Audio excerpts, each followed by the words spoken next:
Hey, Year 7s, let's take up Assessment 4. Now, we're getting really good at these, so it may not take us too long to take this up, which means you need to get on to the angle work we're doing this week. Expect lots of angle questions and algebraic working on this next assessment, so make sure you know how to do that.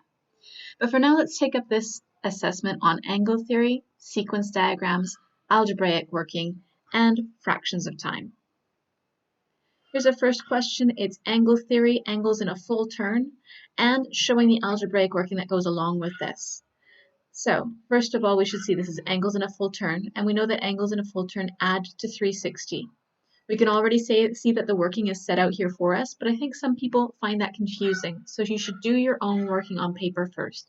That's what I'm going to do over here. I'm going to say that the angles add up to 360, so that's A plus 110 plus, when I see this box here, I know that means 90. That adds up to 360. So A plus 110 plus 90 makes 360.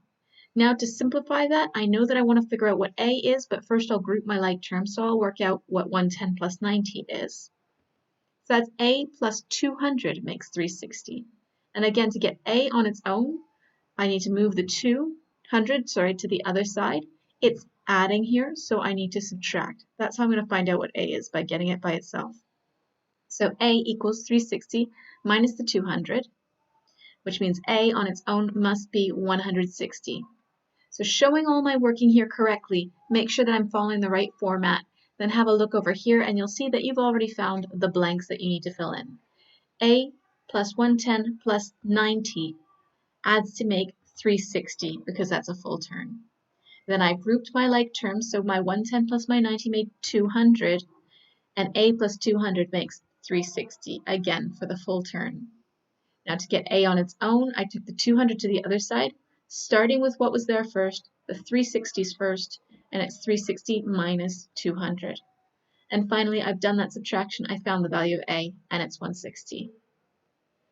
Next question is a fraction of time question. These keep coming up because I know that they're challenging and it's something that it's worth practicing.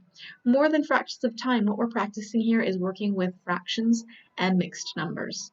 So to work out 5/8 of 7 hours in hours, minutes, and seconds, we're going to do 5/8 of 7.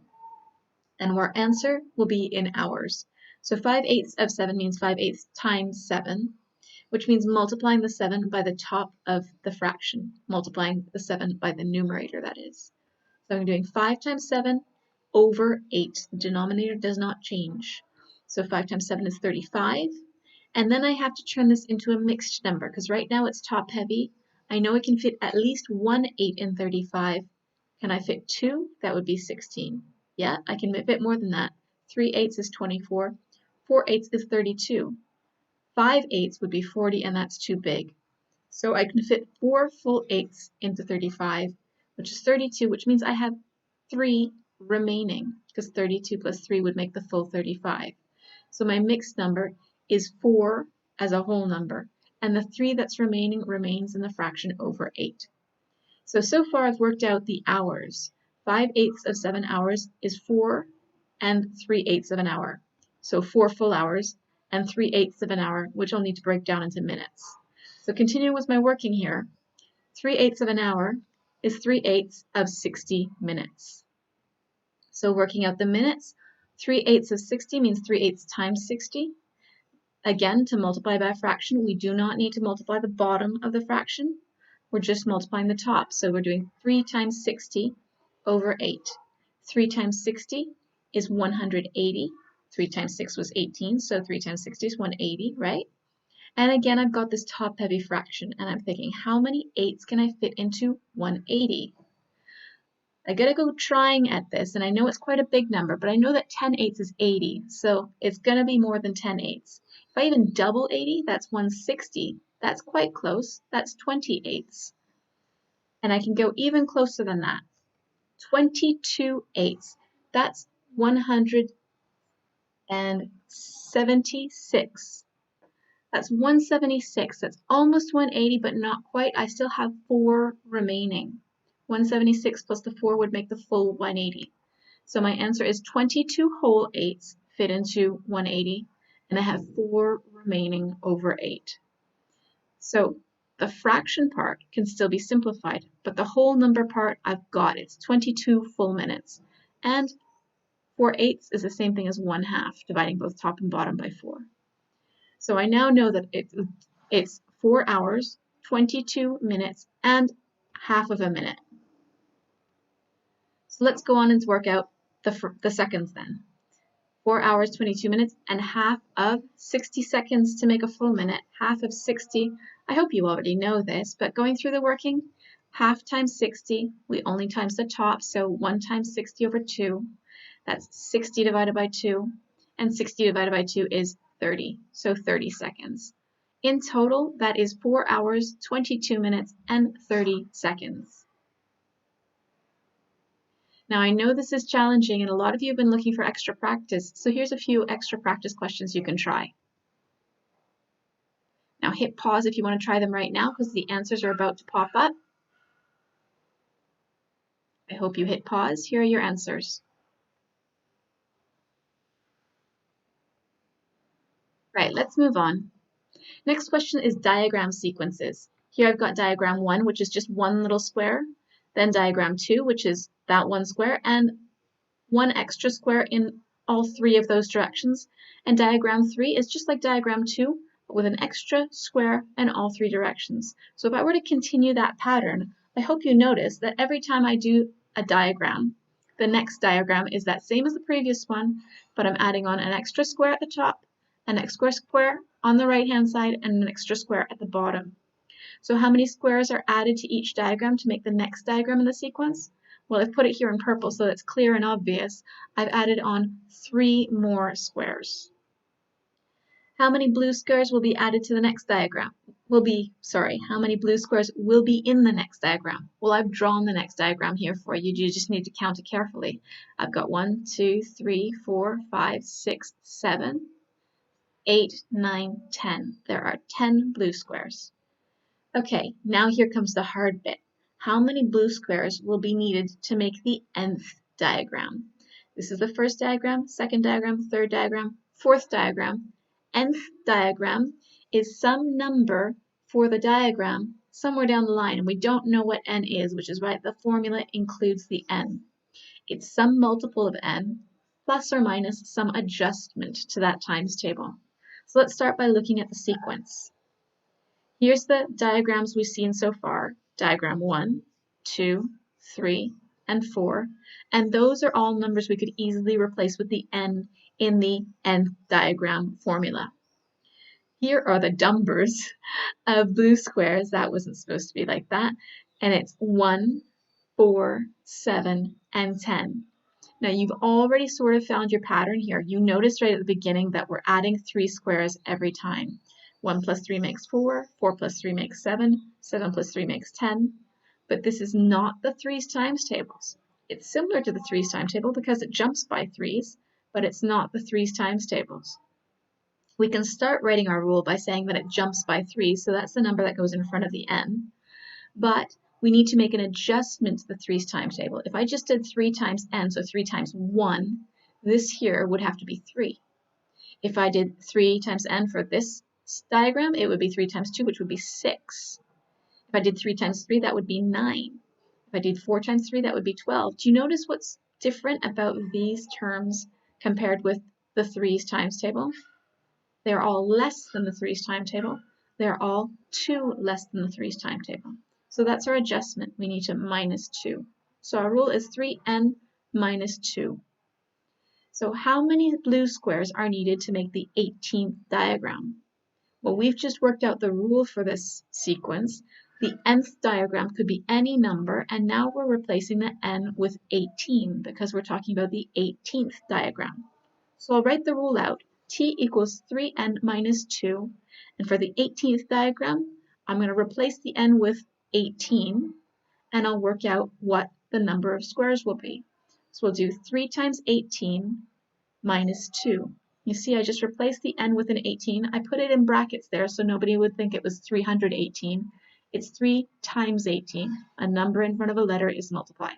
So multiplying that through, that's going to be t equals 54 minus 2, and 54 minus 2 is 52. So the number of blue squares, I would never get you to draw it, but it would have 52 blue squares in this kind of pattern. Right, next question is an angle theory and algebra question. So we are already looking at some angle theory this week. Now you can set up these equations based on the rule that you see there. And this week we're gonna learn some more angle theory, and you'll have more rules to set up. So again, start by setting out your own equation, because I know that this working here is quite confusing with all these blanks. So get yourself a pen and paper and go ahead and write it out. First thing I'm going to say is I know which rule this is. This is angles in a full turn. And I know that angles in a full turn add to 360, which is why over here you've seen that I started the working for you, adding these up to 360. So this angle here plus this angle here, that's what's missing. This angle here all together makes 360. 50 plus 3j plus 10 plus the other 3j equals 360. Now simplifying that, I can group like terms together. How many j's is that? Don't tell me it's 2. This on its own is 3j, and if I add 3j to it, that's 6j. So that's going to be 6j, and as I showed you here, the 50 plus the 10 makes 60, and that together should make 360. Because I'm just simplifying what I have above. All of this needs to add to 360. So 6j plus 60 equals 360. Now I want to know what j is, so I want to get the j on its own. The first thing I do is I send the 60 to the other side, as I gave you this hint down here. On this side, it's plus 60, so on the other side, it will be minus 60. So 6j equals 360 minus 60. 360 minus 60, that's 300. So 6j is equal to 300. Getting rid of that 6, though, moving it to the other side, it was multiply, now it's divide. So it's going to be 300 divided by 6, which is 50. J must be 50. So now that I've shown all my working here, you can see that my working looks exactly the same as the working over here. The only difference is, well, the blanks that you need to fill in. So let's go ahead and fill those in. All these angles add to 360. The angle that was missing was 3j, and it equals 360. Then we simplified. 3j and 3j makes 6j. And the 60 comes from the 50 and the 10. And that still adds to 360 because it's still a full turn. Then I took the 60 to the other side, as you can see. The 360 was there first, so it's 360 minus the 60. And I've left the 6j on this side. So I've got 6j equals 360 minus 60.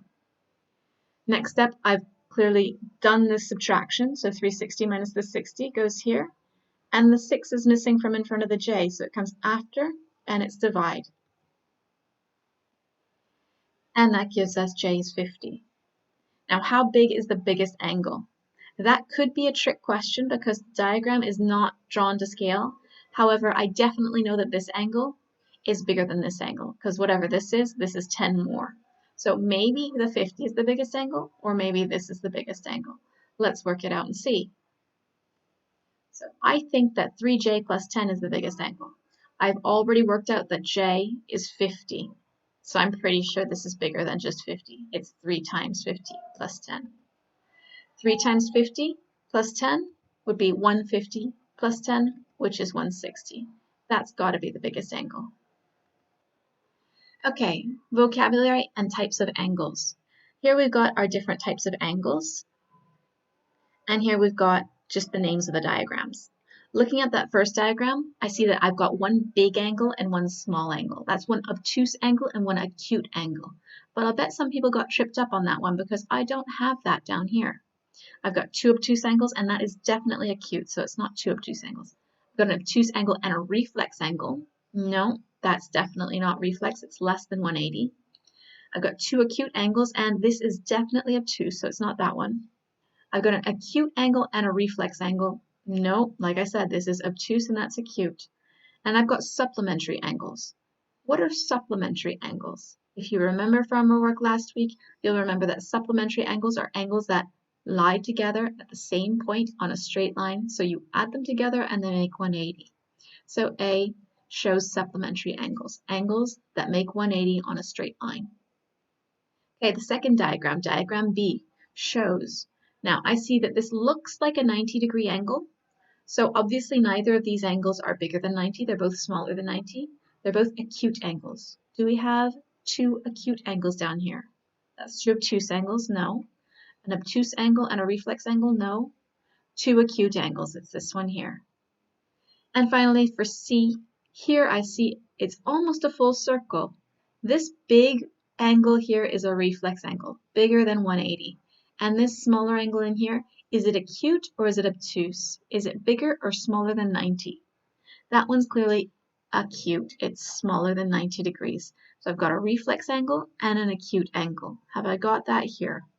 Not two obtuse angles, not an obtuse and a reflex, although I could see why some people might choose that by accident. There has got to be an acute and a reflex. Here it is. Okay. Right, now, more fractions of time. Although we haven't seen questions worded like this before, 35 minutes is what fraction of 2 hours? And I've given you some choices here to try and make it easier on you. Now, I can understand where you're making some mistakes, but I can't understand why anyone would put that is 17 and a half. That one would be inexcusable because that would be more than a full hour. 35 minutes as a fraction of 2 hours is definitely a fraction, right? It's not a top-heavy fraction. It's not a mixed number. 35 minutes is less than 2 hours. So we should start by writing that as a fraction. 35 minutes out of 2 hours is a fraction of 35 minutes over 2 hours. But we never want to write our fraction like this with different units of measure, just like we never do calculations when some of our measures are in meters and others are in millimeters, for example. We always want to do the conversion first. So I'm going to first convert the hours into minutes, because that's going to be a whole number of minutes. I don't want to convert the minutes into some decimal number of hours. That's going to be too difficult to work with. So this is 35 minutes out of 2 times 60, because there's 60 minutes per hour. That's 120 minutes. So 35 minutes out of 120 minutes. I can get rid of those minutes now and just work with the numbers. That's 35 over 120. Now you can see why this answer would not fit at all. The top number is definitely smaller than the bottom number. But we need to simplify this because obviously the fraction options we have here have been simplified. What can I divide both top and bottom by? I can divide them both by 5. Note that the top number ends in 5, the bottom number ends in 0, and those are clear rules for numbers we can divide by 5. So that's going to be 7 over 24. And here we've got 7 over 24.